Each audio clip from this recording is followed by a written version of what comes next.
العظيم. الصلاة والسلام عليك يا سيدي يا رسول الله وعلى آلك وأصحابك يا سيدي يا خاتم النبيين.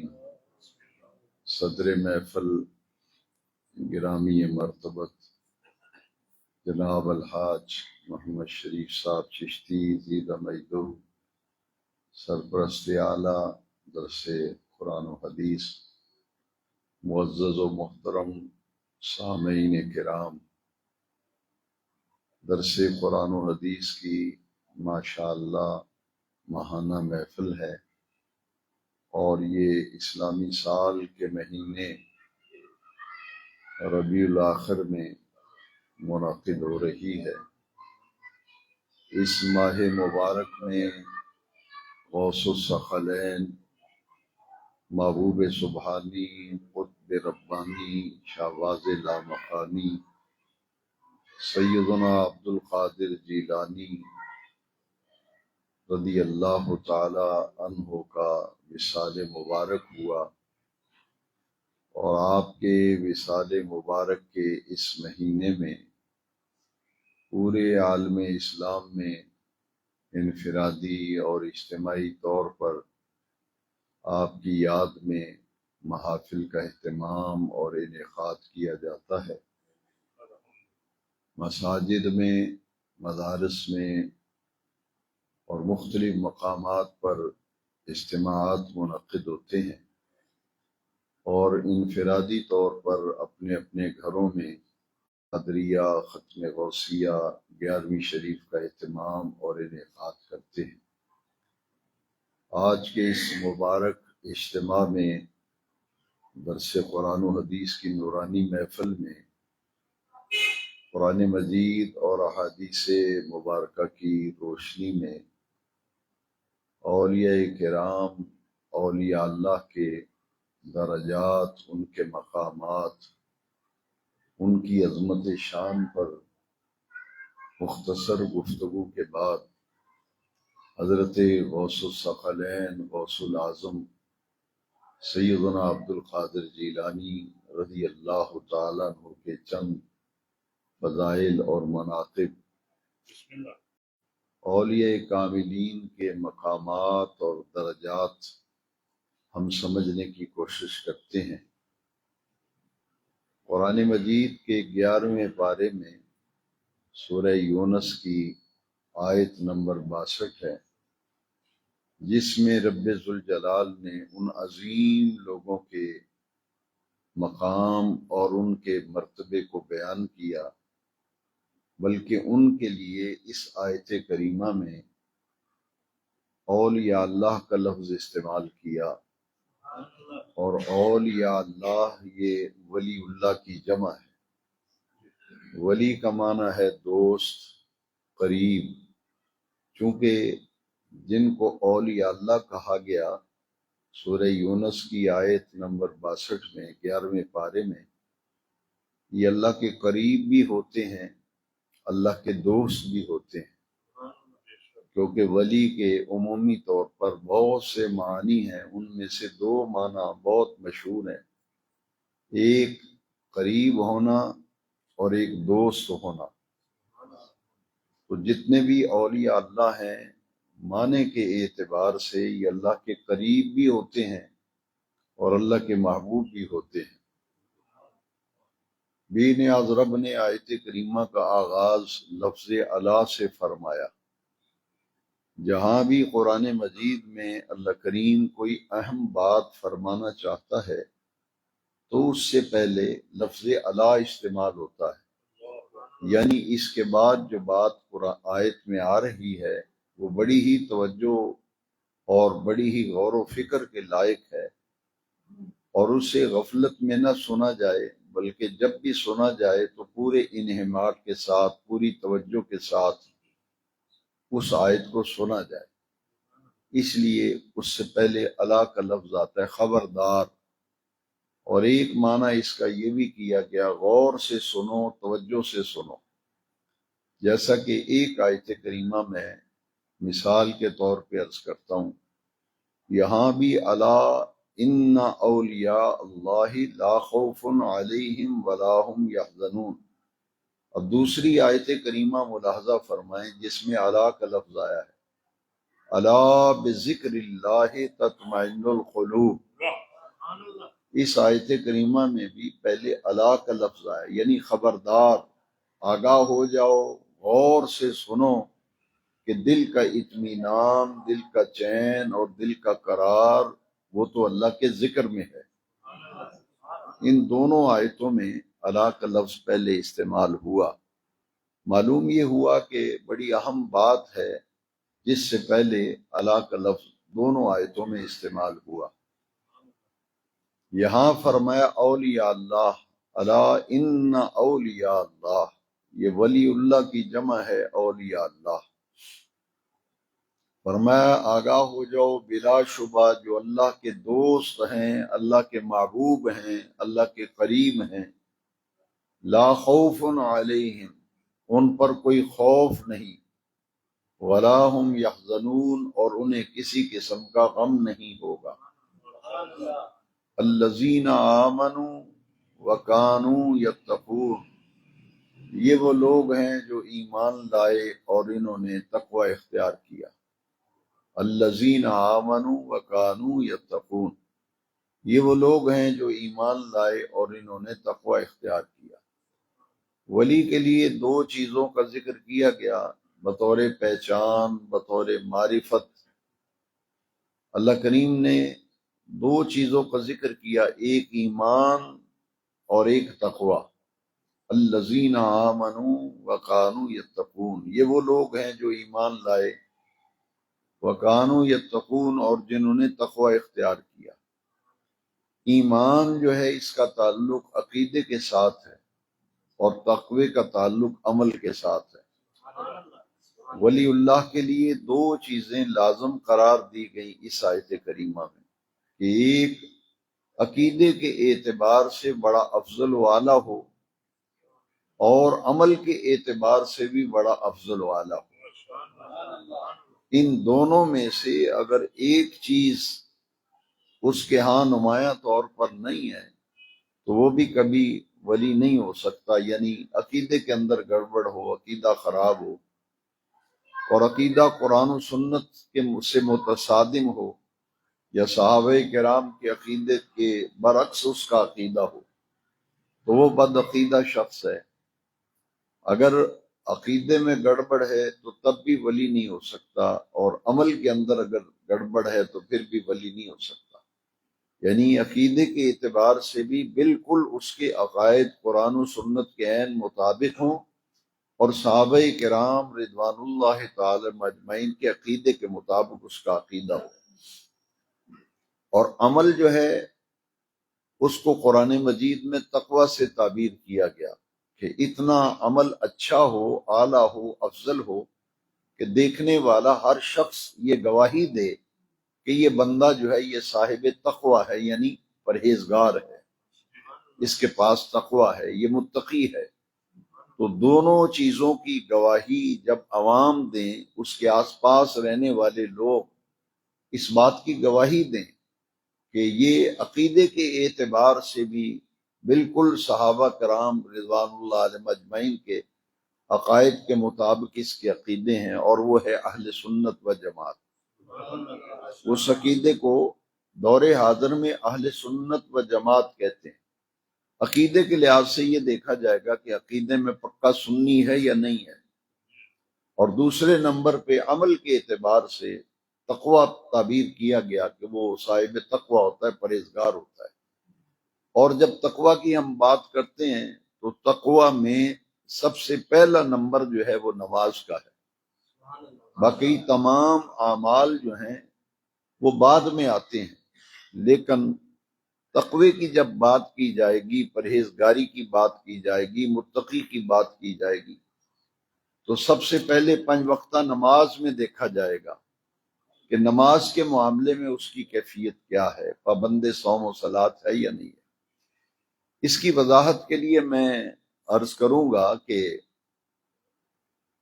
ہم تو اہل سنت و جماعت ان چیزوں کو مانتے ہیں، ہمارا تو ایمان و اقرار ہے، لیکن وہ لوگ جو ہمارے ہم عقیدہ نہیں ہیں، ان میں سے ایک بڑی مشہور جماعت ہے جماعت اسلامی، جن کے عقائد و نظریات ہمارے اہل سنت کے عقائد و نظریات نہیں ہیں۔ آج کل اس جماعت کے امیر ہیں سراج الحق۔ اس جماعت میں دو چوٹی کے اسکالر گزرے ہیں، یعنی ان کی جماعت میں انہیں بڑی اہمیت حاصل ہے۔ وہ سمجھتے ہیں کہ ہمارے ہاں جو بلند ترین عالم دین ہیں یہ دو ہیں، ایک ان میں نام ہے اسد گیلانی اور دوسرا نام ہے گلزار احمد مظاہری۔ ان دونوں نے بہت سی کتابیں لکھی ہیں، لیکن یہ کتاب جس کا میں ذکر کرنے والا ہوں، یہ دونوں حضرات نے مل کر کتاب لکھی ہے۔ یعنی اس کتاب کا کچھ حصہ مولانا اسد گیلانی نے لکھا ہے، کچھ حصہ جو ہے مولانا گلزار احمد مظاہری نے لکھا ہے۔ اس کتاب کے اندر بڑا ہی ایک جملہ قابل توجہ ہے۔ اس میں لکھا ہے کہ سیدنا عبد القادر جیلانی اس پائے کے بزرگ تھے کہ انہوں نے 40 سال عشاء کے وضو سے فجر کی نماز پڑھی۔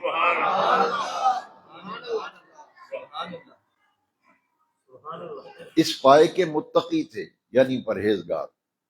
انہوں نے بھی اپنی کتاب میں یہ بات لکھی ہے کہ 40 سال عشاء کے وضو سے فجر کی نماز پڑھی، یعنی تقوی میں ان کے نزدیک بھی نماز ایک اتنا اہم عمل ہے کہ وہ غوث العظم شہنشاہ بغداد کے لیے بطور خاص اپنی کتاب میں لکھتے ہیں کہ بہت بلند پایا متقی تھے، اور ان کے تقوی پر دلیل یہ دی ہے، ان کے تقوی پر دلیل یہ دی ہے، اتنے عبادت گزار تھے کہ 40 برس تک انہوں نے عشاء کے وضو سے فجر کی نماز پڑھی۔ اس کے بعد قرآن مجید کی آیت کریمہ میں جب ہم غور کرتے ہیں تو میں تقوی کی تھوڑی سی تشریح کرنا چاہتا ہوں کہ اس میں نماز کو اولیت حاصل ہے، یعنی بے نماز شخص تو کبھی بھی ولی نہیں ہو سکتا۔ جن لوگوں کا گمان ہے کہ ایسے ملنگ تلنگ لوگ جو نماز بالکل نہیں پڑھتے، ان کے متعلق اگر کوئی گمان کرے یہ بہت پہنچے ہوئے ہیں، بزرگ ہیں، یہ سائیں صاحب ہیں، یہ بابا صاحب ہیں، تو پھر ہمیں خود اس پر غور کرنا چاہیے کہ قرآن مجید جو اولیاء اللہ کی علامات، ان کی پہچان، ان کی معرفت بیان کرتا ہے، وہ تو بالکل برعکس ہے ان لوگوں کے۔ دیکھیے ایک آیت کریمہ اللہ کریم نے قرآن مجید میں فرمایا الذین یبیتون لربہم سجدا وقیاما۔ الذین یبیتون، یہ وہ لوگ ہیں جو راتیں گزارتے ہیں، لربہم، راتیں بسر کرتے ہیں اپنے پروردگار کے لیے، سجدا وقیاما، کبھی ان کی راتیں سجدے میں گزر جاتی ہیں، کبھی ان کی راتیں قیام میں گزر جاتی ہیں۔ یعنی ولی اللہ جو ہے وہ تو شب زندہ دار ہوتا ہے، وہ سحر خیز ہوتا ہے، تہجد کو اٹھتا ہے، راتوں کو بیدار رہتا ہے، اور راتیں کس طرح گزارتا ہے؟ سجدم و قیاما، ان کی راتیں سجدے میں گزر جاتی ہیں، ان کی راتیں قیام میں گزر جاتی ہیں۔ حضرت پیر جماعت علی شاہ صاحب محدث علی پوری علیہ رحمہ، ان کے ملفوظات میں میں نے پڑھا ہے، جو بھی ان سے بیعت ہوتا تھا، مرید ہوتا تھا، اسے توجہ دلاتے تھے کہ 5 وقت کی نماز کی پابندی کرو، 5 وقت کی نماز کی پابندی کرو۔ بلکہ کسی بھی کامل پیر کے ہاتھ پہ جب مرید بیعت کرتا ہے، شرط یہ ہے وہ کامل پیر ہو، تو وہ پہلا سبق ہی مرید کو یہ دیتا ہے کہ نماز کی پابندی کرنی ہے، نماز کی پابندی پہلا سبق۔ اور پھر پیر جماعت علی شاہ صاحب فرماتے تھے کہ نماز 5 وقت کی فرض ہے، وہ تو ہر کوئی پڑھ رہا ہے، تم میرے مرید ہوئے ہو تو تھوڑی سی تو کچھ انفرادیت ہونی چاہیے۔ تو وہ انفرادیت کیا تھی؟ آپ اپنے تمام مریدوں کو کہا کرتے کہ رات کے پچھلے پہر ضرور اٹھا کرو، اگرچہ اتنا وقت لگے جتنا بکری کا دودھ نکالنے میں لگتا ہے وقت، ضرور رات کو اٹھو۔ بکری کا دودھ دونے میں جتنا وقت لگتا ہے، اگرچہ اتنی دیر جاگو، لیکن جاگا ضرور کرو رات۔ میں نے یہ ملفوظات میں پڑھا امیر ملت رحمۃ اللہ علیہ کے، اور کئی سال میں انہی کے حوالے سے یہ بیان کرتا رہا، لیکن مجھے بڑا لطف آیا کہ ایک دن مطالعہ کرتے ہوئے یہ بات مجھے حدیث شریف سے ملی کہ یہ خود نبی کریم صلی اللہ علیہ وسلم نے اپنے صحابہ کو خود یہ بات فرمائی۔ آپ نے خود نبی کریم علیہ السلام کی یہ حدیث مبارکہ ہے کہ رات کو پچھلے پہر ضرور اٹھ کے نفل پڑھا کرو، اگرچہ اتنا وقت جتنا کہ ایک بکری کے دودھ دونے میں جتنا وقت لگتا ہے اتنے وقت کے لیے اٹھو، لیکن اٹھا ضرور کرو رات کو۔ تو میں نے جب یہ حدیث شریف پڑھی اور میرے مطالعے میں آئی تو میں نے یہی تصور کیا کہ غالباً پیر امیر ملت پیر جماعت علی شاہ صاحب محدث علی پوری علیہ رحمہ مریدین کی تربیت کرتے ہوئے حدیث شریف سنا رہے تھے، تو انہوں نے حدیث شریف سنائی اور سننے والے نے اسے یہ سمجھا کہ شاید یہ پیر صاحب کا اپنا قول ہے، اسے ملفوظات میں نقل کیا، تو اس مضمون کی تقویت ہو گئی۔ ایک تو یہ حدیث شریف ہے، اور دوسرا یہ کہ پیر کامل ہیں محدث علی پوری، شیخ کامل، وہ اپنے مریدین کی تربیت کرتے ہوئے تہجد کی نماز کی انہیں ترغیب دے رہے، اس لیے کہ رات کا اٹھنا اللہ تعالیٰ کو اتنا پسند ہے کہ کوئی ولی رات کو جاگے بغیر مقام ولایت پہ فائز نہیں ہو سکتا، اس کا شب زندہ دار ہونا اور سحر خیز ہونا ضروری ہے۔ اسی لیے جتنے بھی اولیاء اللہ ہیں ان کے ہاں تہجد کی نماز کا بڑا التزام اور بڑا اہتمام ہوا کرتا تھا۔ میں نے بہت سے اولیاء اللہ کی خود زیارت کی اور بسا اوقات ان کے ساتھ رات کو قیام کا بھی موقع ملا، جیسے حضرت بہت بڑا ایک نام ہے، سلسلہ چشتیہ کی بہت بڑی ایک درگاہ ہے سیال شریف، حضور شیخ الاسلام خواجہ محمد قمر الدین سیالوی علیہ رحمہ، آپ کو میں نے سن 70 میں دیکھا، جبکہ میں 5ویں کلاس میں اس وقت پڑھتا تھا، 5ویں یا 6ٹھی میں تھا۔ سانگلہ ہل میں ایک بہت بڑا کانفرنس ہوئی تھی جس میں آپ کی صدارت تھی، اور آپ کے قیام کے لیے وہ سرکاری ریسٹ ہاؤس تھا، اس میں انتظام کیا گیا تھا۔ میرے والد گرامی حضرت محدث عبدالوی رحمۃ اللہ تعالی علیہ نے اپنے 3 شاگردوں کو ان سے بیعت کروانا تھا، تو ہم جب گئے تو پتہ چلا کہ حضرت آرام فرمائیں، محفل کے بعد کانفرنس کے بعد جب ریسٹ ہاؤس پہنچے تو پتہ چلا کہ حضرت لیٹ گئے اور آرام فرما رہے ہیں، اور تہجد کے وقت آپ اٹھتے ہیں اور تہجد آپ با جماعت پڑھتے ہیں، اس لیے اگر آپ نے ملاقات کرنی ہے تو آپ کو انتظار کرنا پڑے گا، آپ بیٹھ جائیے، جب آپ بیدار ہوں گے تو ملاقات کیجیے۔ مجھے اچھی طرح یاد ہے کہ برآمدے میں کرسیاں لگا دی گئیں، وہاں 8-10 لوگ تھے والد صاحب کے ساتھ علیہ رحمہ، وہ ہم بیٹھ گئے تو ہم نے اچانک دیکھا کہ سحری کے وقت حضور پیر سیال خواجہ محمد قمر الدین سیالوی علیہ رحمہ سب سے پہلے آپ تشریف لائے، اور خادم جو تھا اس نے ایک مصلی بچھایا ہوا تھا اور ایک چھوٹی سی صف پیچھے تھی برآمدے میں، تو آپ تشریف لائے تو آپ آ کے مصلی پہ نہیں اس صف میں آ کے بیٹھ گئے، تو بعد میں 2-3 منٹ کے بعد وہ خادم جس کی ڈیوٹی تھی تہجد کی امامت کی، وہ تشریف لے آئے، حافظ قرآن تھے، بہت نیک آدمی تھے وہ بھی، ان کی ڈیوٹی تھی وہ تہجد کے لیے مصلی پہ کھڑے ہوئے، اور پیر سیال تھے اور 2 آدمی ساتھ اور تھے، تو انہوں نے کہا کہ چونکہ پیر صاحب کا یہ معمول ہے لہذا اپنے معمول کے مطابق باقی سب لوگ بیٹھے رہیں، اور کسی نے تہجد پڑھنی اپنے طور پہ پڑھیں، ان کے اپنے معمولات ہیں۔ تو میں نے دیکھا کہ 8 رکعت تو انہوں نے تہجد کی نماز پڑھی، اور 2 رکعت وہ تحیۃ الوضو کے انہوں نے پڑھے، اور بعد میں 2 نفل شکرانے کے پڑھے، 12 نوافل ادا کیے، اور اس کے بعد آپ نے اذکار کیے، اپنی انگلیوں پر اذکار کرنے کے بعد پھر آپ سجدے میں جا کے دعا مانگی، سجدے میں، اور دعا مانگنے کے بعد پھر آپ جتنے ملنے والے تھے ان کی طرف رخ کیا، تو تہجد کے وقت پھر آپ نے ان 3 علماء کرام کو بیعت کیا تھا۔ یہ میرا اپنا مشاہدہ ہے، اسی طرح اور بہت سے اولیاء اللہ کو میں نے دیکھا۔ تو عرض کرنے کا مقصد یہ ہے کہ پہلی علامت تو نماز ہے، لہذا جس کے پاس نماز نہیں تو ولایت کا دعویٰ اس کے لیے اگر کوئی کرے یا وہ خود کرے کیسے ممکن ہے؟ اس لیے اس آیت کریمہ پر میں چاہتا تھا کہ میں تفصیلی طور پر یہ عرض کر دوں، الا ان اولیاء اللہ لا خوف علیہم ولا هم یحزنون الذین آمنوا وکانوا یتقون۔ سب سے پہلے اس کی نماز کو دیکھو کہ نماز کا پابند ہے یا نہیں ہے۔ دوسرا، اہل سنت و جماعت کا جو عقیدہ ہے اولیاء اللہ کے بارے میں، وہ بھی غور سے سن لے۔ ایک ہے ولی ہونا اور ایک ہے شعبدہ باز ہونا، جسے ہم اس کی شعبدہ بازی کو دیکھ کر لوگ سمجھیں کہ یہ کرامت ہے، تو وہ کرامت نہیں ہے۔ جیسا کہ ہمارے تمام عقائد کی کتابوں میں لکھا ہے کہ کوئی بندہ اگر ہوا میں اڑتا ہوا ہے یا اپنے منہ سے آگ پھینکتا ہوا ہے یا پانی پہ تیرتا ہوا نظر آ رہا ہو تو اس کے یہ کرتب دیکھ کر، شعبدہ بازی دیکھ کر اسے ولی نہیں سمجھا جائے گا۔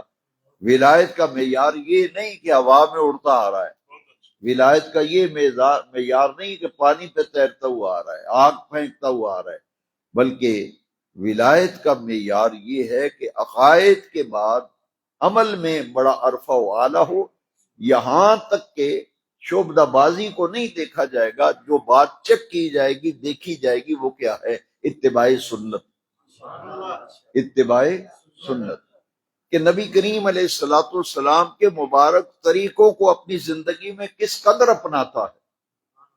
تو میں عرض کرتا ہوں کہ یہ داڑھی شریف جو ہے، داڑھی مبارک، یہ 1,24,000 انبیاء کرام کی سنت ہے، 1,24,000 انبیاء کرام کی سنت ہے۔ تو جب ہم تو اس لیے داڑھی شریف رکھتے ہیں کہ ہمارے آقا کی سنت ہے، لیکن صوفیہ کرام نے کہا کہ داڑھی کی اہمیت پر یہ بات ذہن نشین کر لو کہ کوئی نبی، کوئی رسول اور پیغمبر داڑھی شریف کے بغیر نہیں تھے، لہٰذا یہ تو 1,24,000 انبیاء کی سنت ہے۔ تو جو حضور کی سنت ہی اس کے چہرے پہ نظر ہی نہیں آ رہی، تو پھر اس کو متبع سنت تو اسے کہتے ہیں جو سنت اور حضور کے طریقوں پہ عمل کر رہا ہے۔ لہٰذا آپ نے کئی مرتبہ جمعے کے بعد بھی اور محفلوں میں بھی سلام کے اندر ایک شعر سنا ہوگا، جن کی ہر ادا سنت مصطفیٰ، جن کی ہر ادا سنت مصطفیٰ، ایسے پیر طریقت پہ لاکھوں سلام۔ تو سب سے پہلے اعمال میں نماز کا عمل دیکھا جائے گا، اور اگر پیر ایسا ہے کہ وہ مرید اس کے یہ کہتے ہیں کہ جناب ہمارے پیر صاحب جو ہیں وہ نماز نہیں پڑھتے جو مسجدوں میں پڑھی جاتی ہے، تو میں نے کہا آپ کے پیر صاحب کون سی نماز پڑھتے ہیں؟ یہ کوئی الگ مخلوق ہیں؟ کہتے ہیں نہیں، یہ تو دل کی نماز پڑھتے ہیں۔ اور یہ وہ چیزیں ہیں جن کو عوام کے اندر اتنا پھیلا دیا گیا کہ پھر لوگوں نے یہ کہنا شروع کر دیا کہ نہیں جی یہ لائن ہی وکھری ہے، یہ معرفت کی لائن، یعنی معرفت کی لائن میں بھنگ، چرس، یہ ساری چیزیں جائز ہیں، بے نماز ہونا یہ معرفت کی باتیں ہیں، بے نماز ہونا۔ میں اکثر و بیشتر یہ کہتا ہوں کہ قرآن مجید کی ایک آیت کریمہ جو ہے وہ ہمارے سمجھنے کے لیے بہت بڑی دلیل ہے۔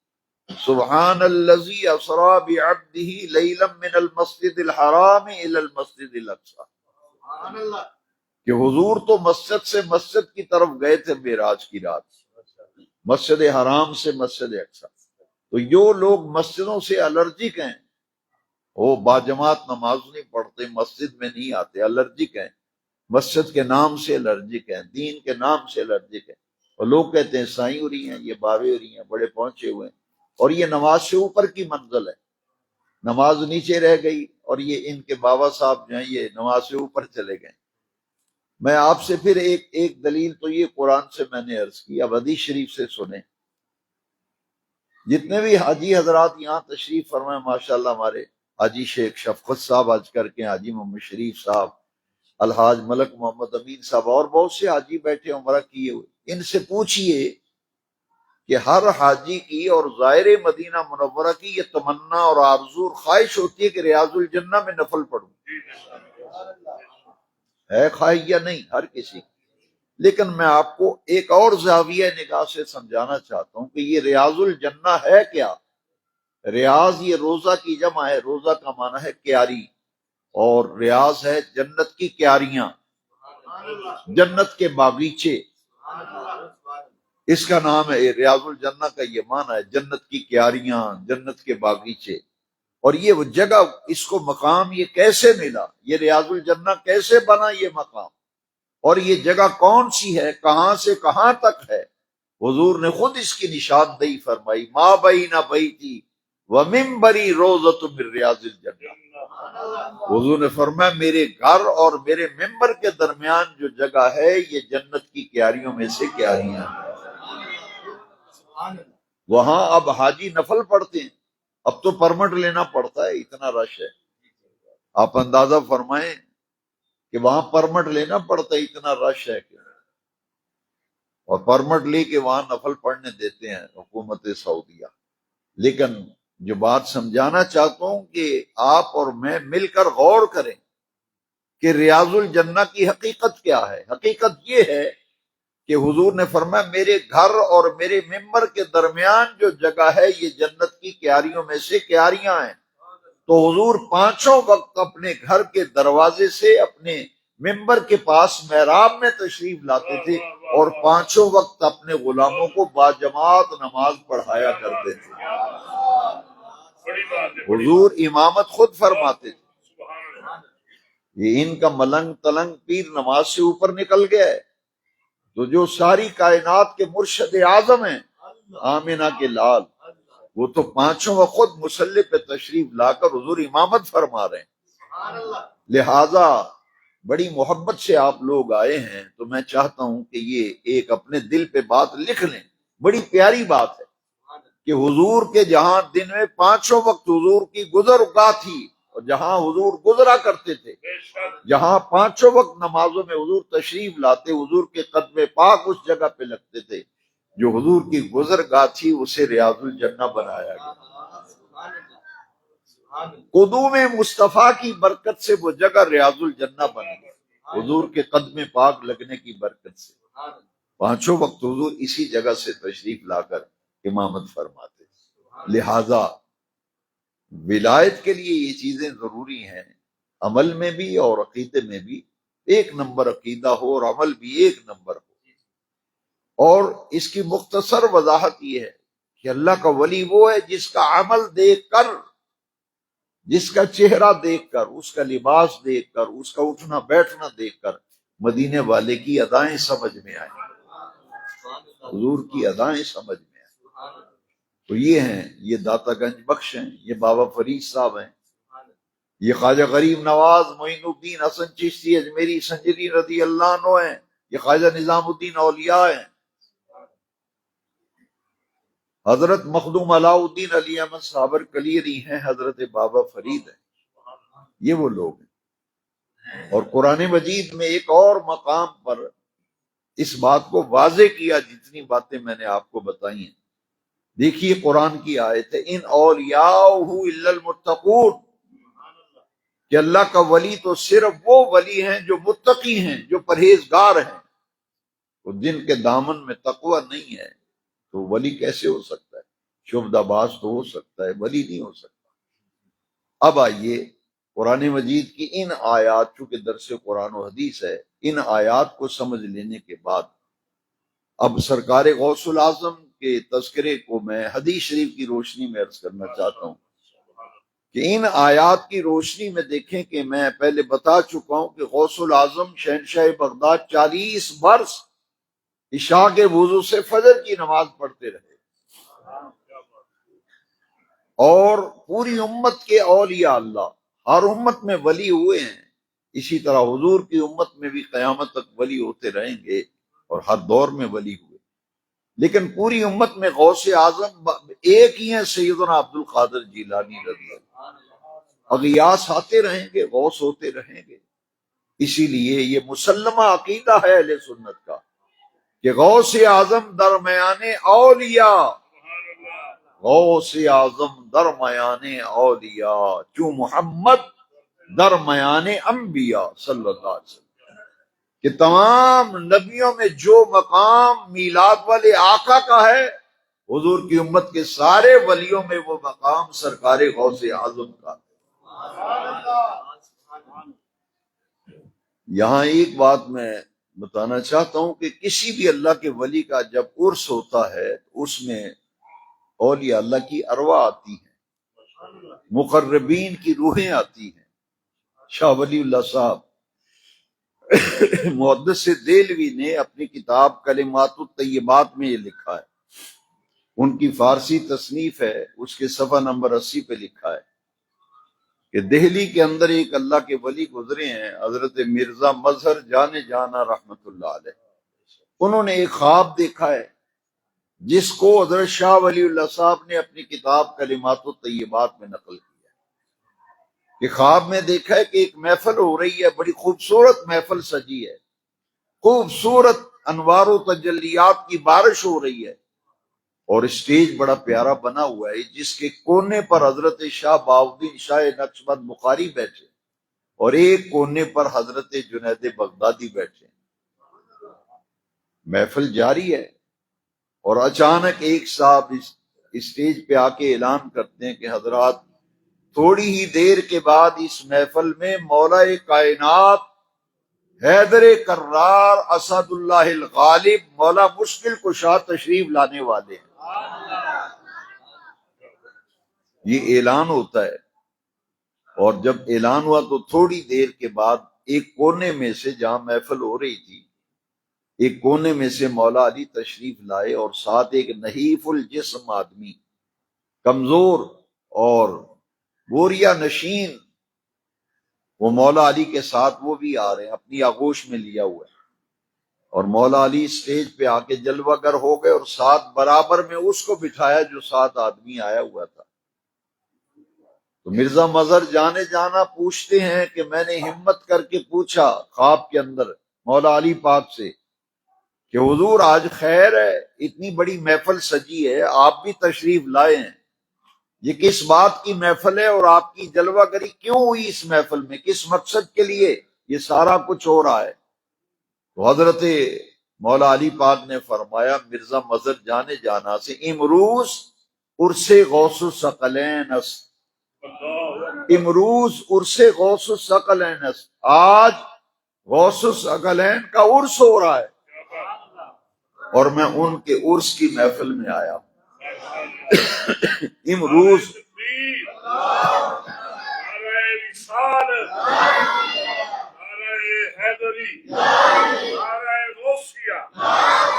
امروز عرس غوث الثقلین است، آج غوث العظم کا عرس ہو رہا ہے، میں عرس کی محفل میں آیا ہوں۔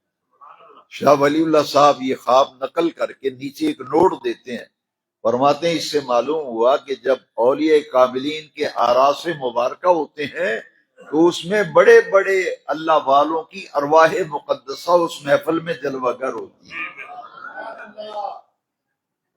مرزا مظہر جانے جانا نے پوچھا حضرت یہ جو آپ کے برابر میں بندہ بیٹھا ہے یہ کون ہے جس کو آپ نے اپنی آغوش میں اٹھایا ہوا ہے، اور اتنا پیار و شفقت، اتنی محبت کہ اپنے ساتھ لے کے آئے ہیں، آغوش میں لے کے آئے ہیں، اور پھر اتنی بندہ پروری اور کرم نوازی کے برابر میں بٹھایا ہے، یہ کون ہے؟ تو آپ نے فرمایا یہ حضرت اویس کرنی ہے رضی اللہ عنہ،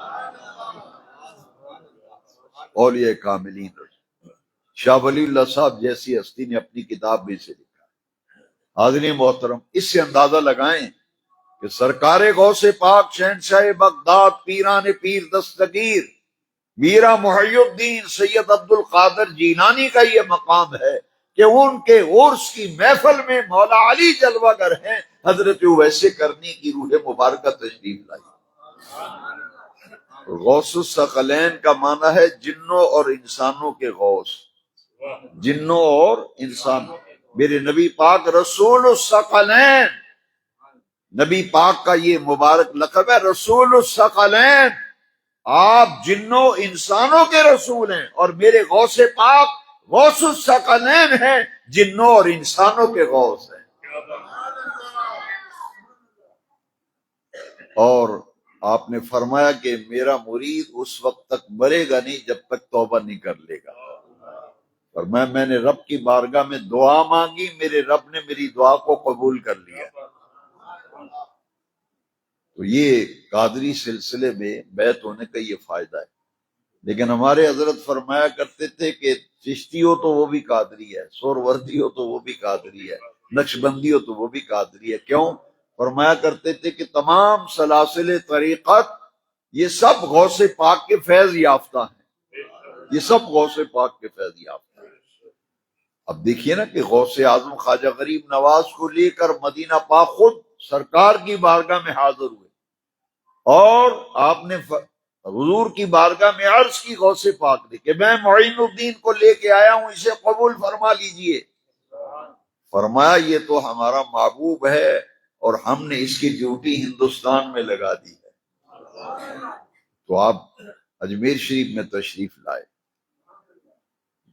اسی طرح حضرت داتا گنج بخش علی بن عثمان الحجویری غزنی کے رہنے والے ہیں، ان کی ڈیوٹی لاہور میں لگی تھی۔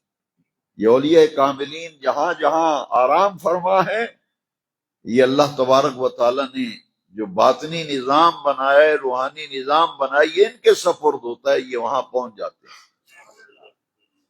اور پوری امت کے اندر غوث العظم وہ ہیں جن کی دعا سے بے نیاز رب قضائے مبرم بھی بدل دیتا ہے۔ حضرت مجدد پاک فرماتے ہیں قضا دو قسم کی ہے، ایک معلق اور ایک مبرم۔ قضائے معلق جو ہے وہ دعا سے بدلتی ہے، صدقہ و خیرات سے بدلتی ہے، لیکن قضائے مبرم نہیں بدلا کرتی۔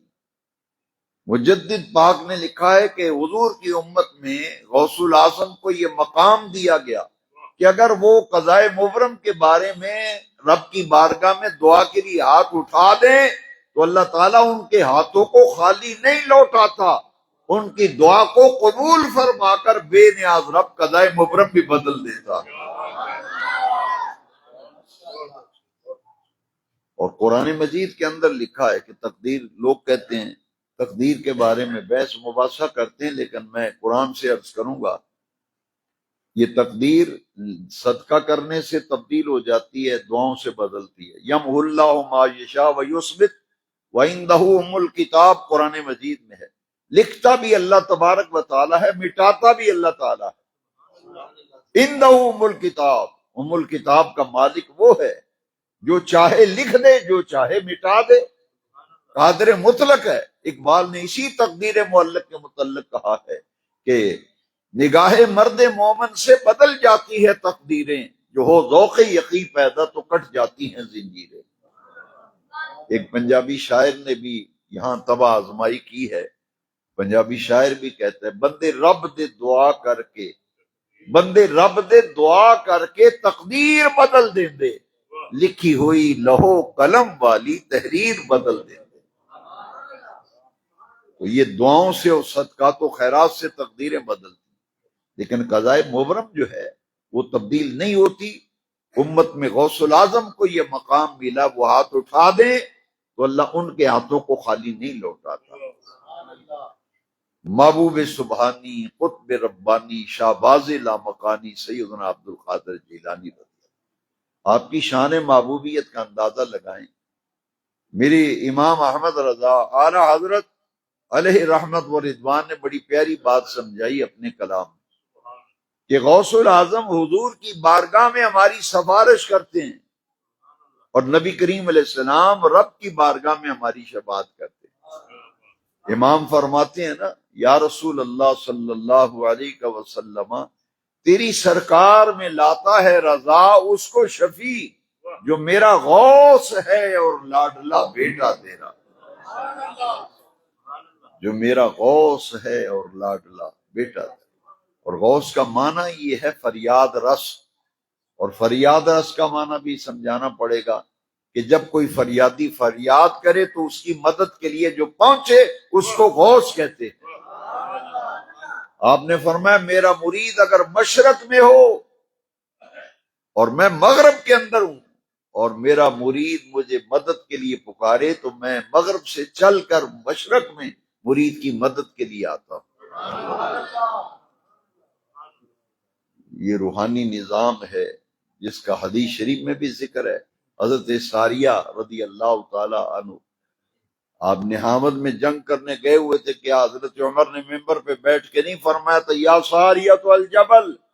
وہ سینکڑوں میل دور میدان جنگ کا نقشہ بھی دیکھ رہے ہیں اور ان کی رہنمائی بھی فرما رہے ہیں، مدد بھی فرما رہے ہیں۔ تو اولیاء کاملین کا یہ ایک نظام ہے نا۔ غوث الاعظم کی شان محبوبیت پر ایک بات کر کے پھر میں ختم کرتا ہوں، اور یہ آپ کو بتاؤں گا قرآن کی آیت کی روشنی میں۔ یہ سلسلہ بیعت جو ہے نا، یہ جو مرید ہیں آپ کسی بھی شیخ کامل سے، اس کا دنیا میں تو فائدہ ہے ہی ہے، لیکن آخرت میں یہ نفع ہے کہ باقی تمام تعلقات اور دوستیاں قیامت کے دن دشمنی میں بدل جائیں گی، لیکن جو اللہ والوں سے، اہل اللہ سے، اولیاء اللہ سے، متقین سے جو تعلق ہوگا، یہ قیامت کے دن بھی قائم و برقرار رہے گا۔ یہ قرآن مجید کی آیت کریمہ جس کو میں نے خطبے میں تلاوت کیا ہے نا، الاخلاء یومئذ بعضهم لبعض عدو الا المتقین، کہ دنیا کے دوست قیامت کے دن ایک دوسرے کے دشمن بن جائیں گے، الا المتقین، جو متقین سے تعلق ہوگا یہ قیامت کے دن بھی برقرار رہے گا اور قائم رہے گا، اور متقین اولیاء اللہ ہیں۔ لہذا حضرت غوث العظم شہنشاہ بغداد غوث الثقلین کو اللہ نے شان محبوبیت عطا کی ہے، اور ہمیں چاہیے کہ اولیاء اللہ کے نیاز مند رہیں۔ اللہ سبحانہ و تعالی مجھے اور آپ کو اولیاء کاملین کی محبت عطا فرمائے اور ان کی عقیدت میں رہنے کی توفیق دے۔ اللہم صلی علی سیدنا و مولانا محمد وعلی آل سیدنا و مولانا محمد وبارک وسلم صلی علیہ۔ اے رب کریم، اولیاء کاملین کی عزت و عظمت و مقام و مرتبہ پر قرآن و حدیث کی روشنی میں جو گفتگو کی گئی اور مناقب غوث الثقلین رضی اللہ عنہ پر مختصر بیان کیا گیا، اے میرے مالک و مولا اپنی بارگاہ میں قبول فرما، ہماری خطائیں، ہمارے گناہ معاف فرما، تمام بیماروں مریضوں کو شفا صحت عطا فرما، بے اولادوں کو نیک اولاد عطا فرما، سب دعا کرنے والوں کے رزق میں، روزی میں، کاروبار میں برکت عطا فرما۔ جو حضرات اس درس قرآن مجید کا اہتمام کرتے ہیں، جناب الحاج ملک محمد امین صاحب، جناب الحاج محمد شریف چشتی صاحب، اس مسجد کی انتظامیہ کی سرپرستی، اور جتنے بھی دوست احباب محبت پیار محفل میں حاضر ہوتے ہیں، تشریف لاتے ہیں، لنگر شریف کا اہتمام کرتے ہیں، اللہ کریم سب کو جزائے خیر عطا فرما، سب کو دارین کی عزت عظمت اور برکت عطا فرما۔ ربنا تقبل دعا وصلی اللہ علی النبی الامین الکریم وعلی آلہ وصحبہ اجمعین برحمتک یا